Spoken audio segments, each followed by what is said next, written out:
you're planning to sell your home in the near future, there are 4 actions you can start taking now. Start collecting and organizing documents related to your home. These can include appliance manuals, warranty information, utility bills, property surveys, HOA or neighborhood documents, past inspection and repair reports, and insurance claims.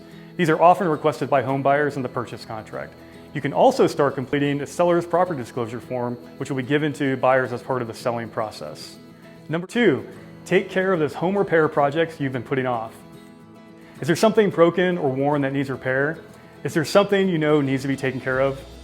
Maybe it's a broken light fixture, cracked window, stained carpet, dirty appliances, or a broken gate. You want to present a home in its best light, so make sure you tackle those repair projects first. Number 3, start preparing for first impressions. Remember that first impressions are everything when selling your home. Take a look at your home through buyer's eyes as you walk up to the home. How would you rate the first impression?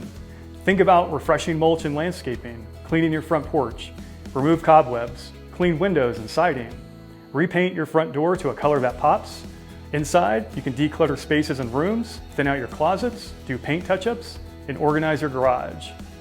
Number 4, prepare for the home buyer's inspection. You can get ahead of typical home buyer concerns by having professionals review your property ahead of time at minimal cost. For example, have a roofer evaluate the condition of your roof. Have your HVAC system cleaned and certified. Have a home inspector conduct a thorough inspection and catch any other potential issues so that you can address them before hitting the market. My team of experts and I are ready to help you sell your home for the highest possible price in the quickest amount of time. If you'd like to learn more about our home selling process, please contact us today.